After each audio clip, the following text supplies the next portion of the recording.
Right now on WHAS11 News at noon, a high-profile case in Louisville that sparked outrage and change here at home. Now a member of Congress wants to take that change nationwide. What's happening Wednesday in Washington? Plus, shifting plans within JCPS, board members now set to vote on the motion to pause that proposal to close and consolidate a number of schools. And later, the Supreme Court hearing a case that could shake up a near centuries-old precedent. What the case is arguing about presidential authority.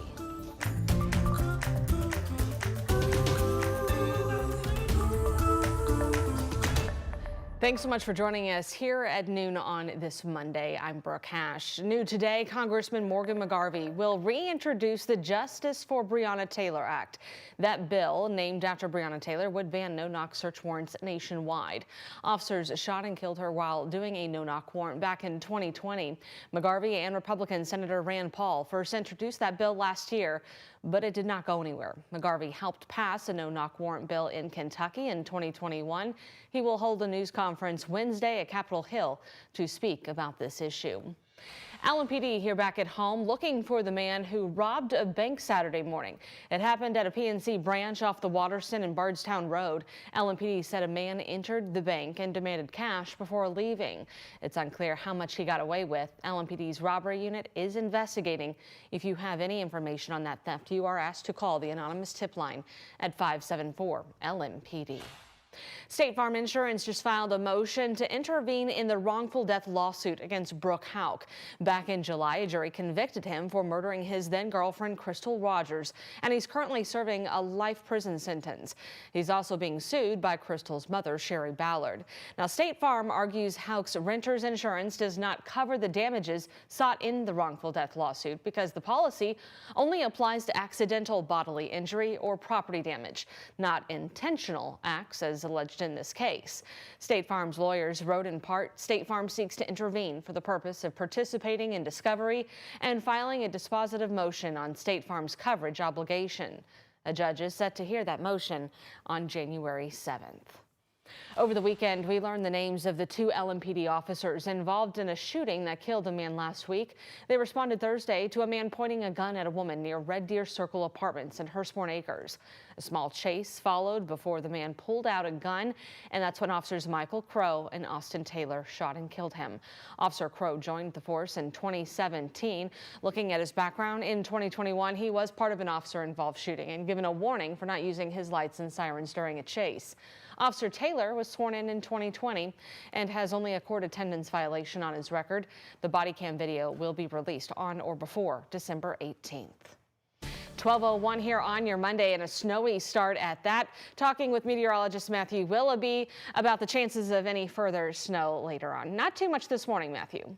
Yeah, not too much, just that half an inch of snowfall out there for us this morning as we go towards at least this afternoon. We'll stay at least nice and dry out there for us. So overall, we'll continue to see those conditions overall likely mostly cloudy as we go towards today. About a half an inch was what we saw for this morning. So as we go throughout most of the day, though, yeah, we'll continue to see those cloudy conditions outside, but still cool as well. Temperatures just into the lower 30s, 31 degrees in Louisville, Scottsburg at 31 degrees, 29 in Seymour, and Mitchell at 27 degrees. Overall, as you look outside, we got a little bit of a fresh coating of snow on those grass surfaces out there once again for this afternoon. Satellite and radar does have that snow moving out of our area, as we did see it really throughout the entire morning, and likely moving off to the east, where this system is continuing to bring impacts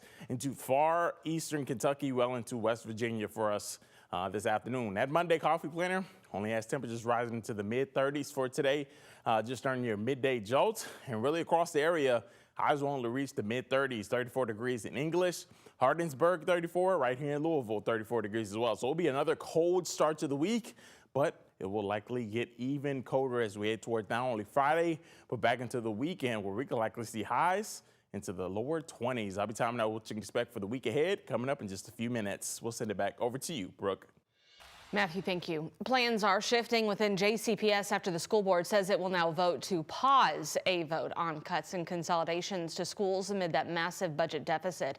Our Clary Shaley and photojournalist Levi Hammer found overwhelming reaction from one of the affected schools. Friday school dismissal at King Elementary School